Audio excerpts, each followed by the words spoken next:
Hi, I'm Randy Altman with Post Perspective. We're here with Robyn Haddow. She's a motion graphics artist from Vancouver. Robyn, thank you so much for joining us today. Hey, Randy, thanks for having me. Yeah, we usually get to catch up at SIGGRAPH, which is obviously not happening this year, so it's great to catch up. I wanted to talk to you about what you would have been doing at SIGGRAPH, what you typically get out of SIGGRAPH, and then we could sort of talk about just trends, technology, and some projects that you've worked on. I was going to be curating a bunch of animation content that was going to be entered in one of the competitions at SIGGRAPH this year, but unfortunately that kind of got put on hold. And I regularly demo Maxon Cinema 4D software at the Maxon booth. I know they're coming out with a lot of really exciting developments with some of the node views for materials and Redshift and integration. And yeah, normally it's super fun. I get to see all my like online computer friends, and that's where we can walk the floor and check out what's coming out. But this year, I guess there's going to be a lot of online things, so perhaps we can get some sneak peeks that way. Yeah, I think there will be. And I just wanted to talk to you a little bit about, so obviously with the COVID shutdown, people have been forced to work remotely. Can you talk a little bit about how this has affected you, how you've been working? Do you typically work from home? And sort of what projects have you been working on? Yeah, I've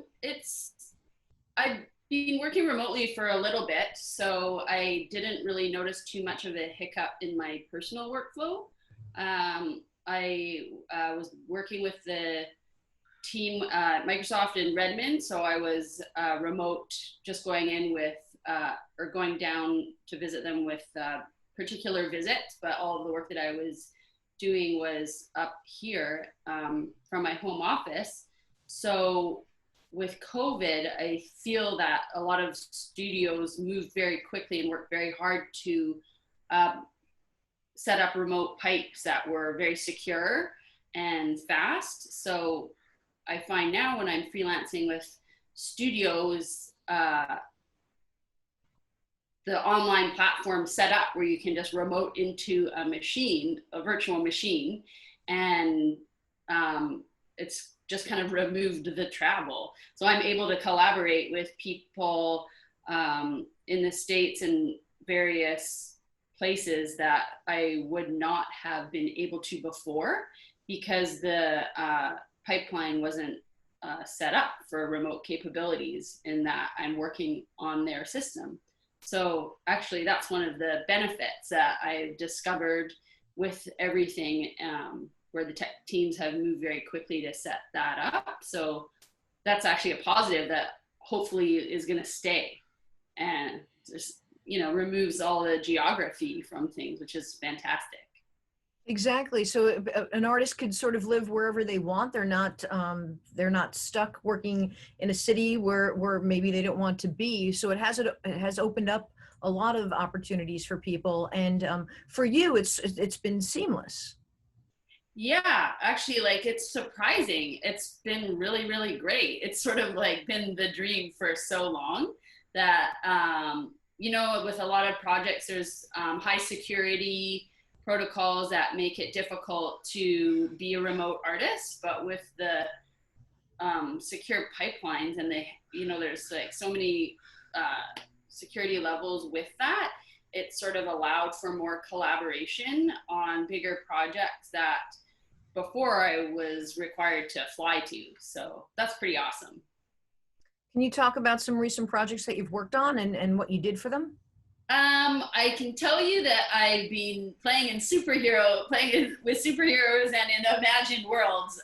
So that's going to be really, really fun. I'm excited. There's a couple of different projects that are coming out just before and around Christmas time that I've been working on with some really wonderful people. And that's about all I can say there.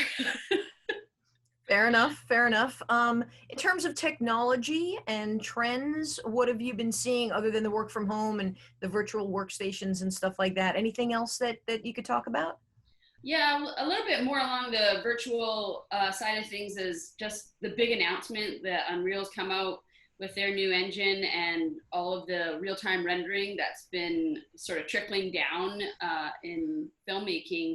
I think the biggest, most exciting one was the discussion and a lot of the exposure for some of the filmmaking techniques that was used in Mandalorian, and all the virtual sets that they used to create those immersive environments in studio was just, it's exciting if you watch the behind the scenes and some of the interviews and breakdowns that they do, that you can get this like 360-degree view, image-based lighting on the actors, and you can get all those happy accidents that happen live, I suppose, instead of shooting on blue or green screen.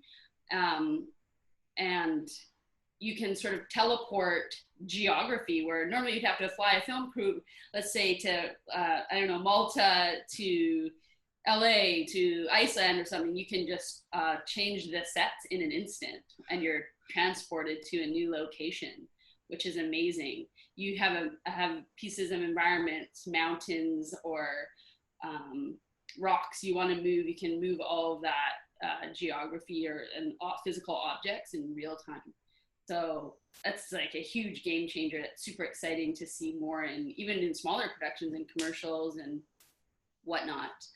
And then in terms of design trends, I feel we're going to keep seeing bright colors. Hopefully that's sort of maybe in a more mature vein, in that they're a little bit more muted color palettes, but I'm still like on the bright color, colorful gradient is what I'm seeing and using a lot in my work recently. So hopefully we can continue on the color train. Fantastic. Robyn, thank you so much for taking the time and filling us in on what's new, and hopefully maybe SIGGRAPH 2021 we'll get to actually see. I love that, Randy. 2021. That would be so exciting. Yeah, I miss walking the show floor with you guys. So yeah. Do that again. I can't wait. Sounds great. Thanks so much.